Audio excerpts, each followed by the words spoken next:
Hello and welcome to study for excellence. मैं हूं प्रणव प्रकाश और आज हम डिस्कस करेंगे 11 नवंबर को केबीसी में पूछे गए सभी इंपॉर्टेंट क्वेश्चंस के बारे में। और आपको पता होगा कि 2020 का जो ये केबीसी सीजन है उसमें 11 नवंबर को ही पहली बार 1 करोड़ और 7 करोड़ के क्वेश्चन पूछे गए। किनसे? तो नाजिया नसीम जी से। और ये जो है 10 नवंबर को ही हॉट सीट पर बैठी थी, तो 10 नवंबर को भी जो इनसे कुछ इंपॉर्टेंट क्वेश्चन पूछे गए उसके बारे में भी हम डिटेल्ड एनालिसिस करेंगे। तो चलिए वीडियो को स्टार्ट करते हैं। और यहाँ पे कुछ इंपॉर्टेंट क्वेश्चन लिया है मैंने जो कि 10 नवंबर को पूछे गए थे नाजिया नसीम जी से। तो क्वेश्चन है कि सितंबर 2020 में किस प्रसिद्ध मोटरसाइकिल ब्रांड ने भारत में अपने विनिर्माण परिचालन को बंद करने की घोषणा की है? तो ये किस कंपनी के द्वारा किया गया था ये घोषणा? तो ये किया गया था हार्ले डेविडसन के द्वारा। ये एक अमेरिकन मोटरसाइकिल कंपनी है जिसके द्वारा ये निर्णय लिया गया था कि वो अब इंडिया में जो मैन्युफैक्चरिंग ऑपरेशन है वो पूरी तरह से बंद कर रही है। लेकिन फिर कुछ दिनों के बाद ये भी न्यूज़ आया कि जो हार्ले डेविडसन की मोटरसाइकिल जो बिकती है इंडिया में, तो उसको कौन बनाएगी? तो इसको बनाएगी, इसका प्रोडक्शन करेगी हीरो मोटो कॉर्प।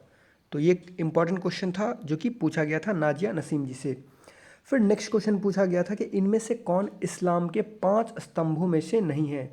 यानी कि जो इस्लाम के जो 5 पिलर्स हैं उनमें से कौन ये नहीं है? तो एक ऑप्शन है हदीथ जो है ये इस्लाम के 5 पिलर्स में से नहीं है। इस्लाम के 5 पिलर कौन कौन हैं? एक तो है सलात, फिर ज़कात, फिर हज, और फिर है स्वाम यानी कि फास्टिंग जो रोज़ा के महीनों में रखते हैं, और फिर शहादा। तो यहाँ पे मैंने लगा दिया है शहादा, सलात, स्वाम, हज और ज़कात। तो ये हैं 5 पिलर्स ऑफ इस्लाम। फिर नेक्स्ट क्वेश्चन पूछा गया था और ये 11 नवंबर के क्वेश्चन को हम अब डिस्कस करेंगे कि 2020 की फिल्म गुल मकई किसकी जीवनी फिल्म है? यानी कि जो गुल मकई बनाई गई थी फिल्म और 2020 में रिलीज़ की गई जनवरी 2020 में, ये किसके जीवन पर आधारित फिल्म है और ये किसकी बायोपिक है? तो ये है मलाला यूसुफजई की बायोपिक गुल मकई। आपको पता होगा कि मलाला यूसुफजई 2014 में इन्हें नोबेल पीस प्राइज से सम्मानित किया गया था। किसके साथ? तो भारत के कैलाश सत्यार्थी के साथ। और इस फिल्म को जो बनाया गया था गुल मकई को, ये किसने इस फिल्म को डायरेक्ट किया था? तो इसके डायरेक्टर थे अमजद खान। फिर नेक्स्ट और इम्पॉर्टेंट क्वेश्चन पूछा गया था कि कण्व वंश ने 73 ईसा पूर्व के आसपास इनमें से किस राजवंश को सत्ता से बेदखल कर मगध की सत्ता प्राप्त की थी? यानी कि जो मगध पर जो बहुत सारे वंश जो आए, तो इसमें ये क्वेश्चन पूछा गया था कि कण्व वंश ने किसको सत्ता से हटाकर अपनी सत्ता रखी, यानी कि कण्व वंश की स्थापना हुई। तो कण्व वंश ने 73 ईसा पूर्व के आसपास जो है सुंग डायनेस्टी की सत्ता को ख़त्म कर दिया और वो मगध की सत्ता पर काबिज हो गई। तो सुंग डायनेस्टी जो है इसके जो फाउंडर थे वो कौन थे? पुष्यमित्र शुंग। और जो लास्ट जो एम्परर थे इनका नाम था देवभूति। देवभूमि भी कहीं कहीं होता है। तो इन्हीं को, देवभूमि को ही किसके द्वारा हराया गया? कण्व वंश के शासक वासुदेव के द्वारा। यानी कि कण्व वंश की स्थापना किसने की थी? वासुदेव ने। और अगर हम मौर्य वंश की बात करें तो मौर्य वंश के बाद शुंग वंश आया था, और शुंग वंश के बाद कौन सा वंश आया? कण्व वंश। और मौर्य वंश से पहले कौन सा वंश था? नंद वंश। तो ये ध्यान रखिएगा। BCE कहने का मतलब हुआ बिफोर द कॉमन इरा। जो कॉमन इरा जो स्टार्ट होता है उससे बिफोर, पहले। तो पहले इसको हम बोलते थे बिफोर क्राइस्ट। फिर नेक्स्ट क्वेश्चन है कि ऑस्ट्रेलियन ओपन में, इंपॉर्टेंट क्वेश्चन है, ध्यान से पढ़िएगा। ऑस्ट्रेलियन ओपन में महिला एकल विजेता को प्रदान की जाने वाली ट्रॉफी का नाम किस दिग्गज टेनिस खिलाड़ी के नाम पर रखा गया है? तो जो ऑस्ट्रेलियन ओपन जो होता है, ये हम बात कर रहे हैं टेनिस के ग्रैंड स्लैम के बारे में। जो 4 ग्रैंड स्लैम होते हैं, जो सबसे पहला ग्रैंड स्लैम होता है वो होता है ऑस्ट्रेलियन ओपन, और फिर होता है फ्रेंच ओपन, फिर विम्बलडन, और फिर US ओपन। तो जो ऑस्ट्रेलियन ओपन होता है इसमें जो महिला एकल विजेता को, यानी कि जो वुमेन्स सिंगल टेनिस प्लेयर को जो दिया जाता है ट्रॉफी, उसका नाम क्या है? और उसका नाम जो है वो किस दिग्गज टेनिस खिलाड़ी के नाम पर रखा गया है? तो इनका नाम है डाफने एक्रुस्ट। और ये जो इस बार 2020 का जो ऑस्ट्रेलियन ओपन जीता गया था वुमेन्स सिंगल का टाइटल, ये किसके द्वारा जीता गया था? सोफिया केनिन के द्वारा। तो जो ट्रॉफी पे जो लिखी रहती है वो क्या लिखी हुई होती है? डाफने एक्रस्ट मेमोरियल कप। वहीं पे ऑस्ट्रेलियन ओपन के मेंस सिंगल विनर के जो उनका जो कप मिलता है उस पर क्या लिखा होता है? Norman brooks challenge cup. तो ये दोनों फैक्ट्स आप ध्यान में रखिएगा। मेंस सिंगल विनर के कप पे लिखा होता है नॉर्मन ब्रुक्स चैलेंज कप, और वहीं पे वुमेन्स सिंगल विनर के कप पे लिखा होता है डैफ्ने एक्रस्ट मेमोरियल कप। तो इन सारे फैक्ट्स को आप ध्यान में रखिएगा, और ये 25 लाख का क्वेश्चन था। फिर नेक्स्ट क्वेश्चन पूछा गया था कि इनमें से कौन 1920 में अलीगढ़ मुस्लिम विश्वविद्यालय के पहले कुलाधिपति बने? यानी कि अलीगढ़ मुस्लिम विश्वविद्यालय जो है 1920 में पहले कौन चांसलर बने या फिर बनी? तो इनका नाम है सुल्तान जहान बेगम। सुल्तान जहान बेगम। आपको पता होगा कि जो अलीगढ़ मुस्लिम विश्वविद्यालय है, यूनिवर्सिटी है, इसका नाम जो है ये क्या था पहले? तो इसकी स्थापना, AMU की स्थापना 1877 में सर सैयद अहमद खान ने की थी, और उस समय इसका नाम था मुहम्मडन एंग्लो ओरिएंटल कॉलेज।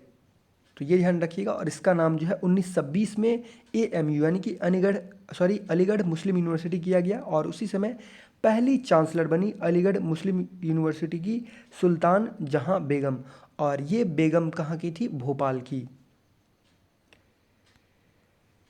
फिर नेक्स्ट क्वेश्चन है कि महासागर के सबसे गहरे बिंदु, ओशियन का जो सबसे डीपेस्ट पॉइंट है, कौन सा है? मेरियाना ट्रेंच तक पहुंचने वाली पहली महिला और पूर्व अंतरिक्ष यात्री कौन है?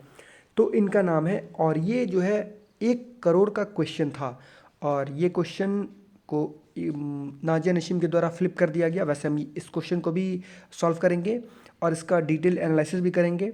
तो ये क्वेश्चन कितने का था? 1 करोड़ का क्वेश्चन था। मेरियाना ट्रेंच जो है ये कहाँ पे है? जो सबसे डीपेस्ट पॉइंट है अर्थ का, और ये ओशन में है। किस ओशन में? तो पैसिफिक ओशन में। ये भी पूछा जाता है।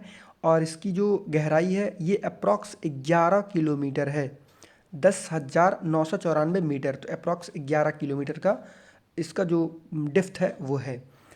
और इसको किसके द्वारा पहुंचने वाली, मेरियाना ट्रेंच तक पहुंचने वाली पहली महिला बन गई, और ये पूर्व अंतरिक्ष यात्री भी थी। और ये अभी हाल ही की घटना है। इनका नाम है Catherine D Sullivan. Catherine D Sullivan. और ये 68 की हैं। यहाँ पे आप देख सकते हैं, ये है कैथरीन डी सुलिवान। और ये साथ ही साथ कैथरीन डी सुलिवान जो है ये फर्स्ट अमेरिकन वुमेन थी जिन्होंने स्पेस में वॉक किया था, और इनके द्वारा डीपेस्ट स्पॉट पे भी पहुंचा गया, ओशन के डीपेस्ट स्पॉट पे, जो कि मेरियाना ट्रेंच है। फिर नेक्स्ट क्वेश्चन पूछा गया था, जो मैंने आपको बताया कि ये क्वेश्चन फ्लिप कर दिया गया था नाजिया नसीम के द्वारा। तो नेक्स्ट क्वेश्चन पूछा गया था एंटरटेनमेंट से कि इनमें से किस अभिनेत्री ने कभी सर्वश्रेष्ठ पार्श्व गायिका यानी कि बेस्ट फीमेल प्लेबैक सिंगर का राष्ट्रीय पुरस्कार जीता, नेशनल फिल्म अवार्ड जीता? तो ये जीता गया था रूपा गांगुली जी के द्वारा। रूपा गांगुली जी, आप इनके द्वारा जो ये अवार्ड जीता गया था national playback best female playback singer का अवार्ड, ये 2012 में जीता गया था। अदिति राय की फिल्म एबो सेसे के लिए ये अवार्ड इन्हें मिला था, और महाभारत में इन्होंने द्रौपदी का किरदार निभाया था। तो यहाँ पे आप देख सकते हैं, यह है रूपा गांगुली।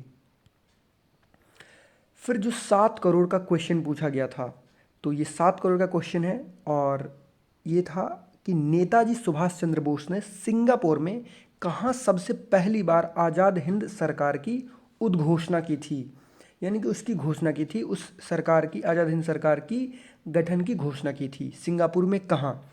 तो ये क्वेश्चन पूछा गया था, और इस क्वेश्चन में जो है क्विट कर लिया गया नाजिया नसीम जी के द्वारा, और इसका आंसर है Cathay cinema hall. First option था कैथे सिनेमा हॉल।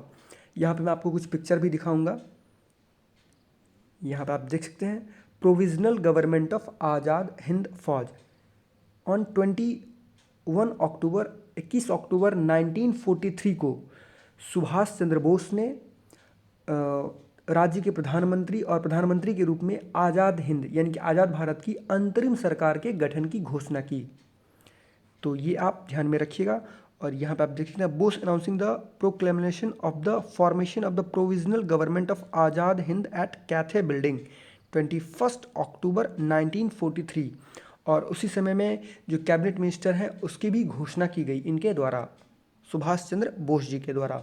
और वहीं पे अंतरिम सरकार ने बोस को न केवल यहाँ पर आप देख सकते हैं जापान के साथ समान स्तर पर बातचीत करने में सक्षम बनाया, बल्कि पूर्वी एशिया में भारतीयों के एकत्रीकरण में मदद की और आईएनए में शामिल होने का समर्थन किया। और घोषणा के कुछ दिनों के बाद ही इस सरकार को जो इस प्रोविजनल गवर्नमेंट की गठन की गई थी उसको बहुत सारे देशों से मान्यता भी मिली। तो ये वीडियोकांत, आई होप आपको ये वीडियो अच्छा लगा हो, और अगर आपको ये वीडियो अच्छा लगा हो तो प्लीज़ वीडियो को लाइक कीजिएगा, इस वीडियो को शेयर कीजिएगा और हमारे चैनल स्टडी फॉर एक्सेलेंस को सब्सक्राइब कीजिएगा, जिससे आपको आने वाली वीडियो मिलती रहे। Thank you.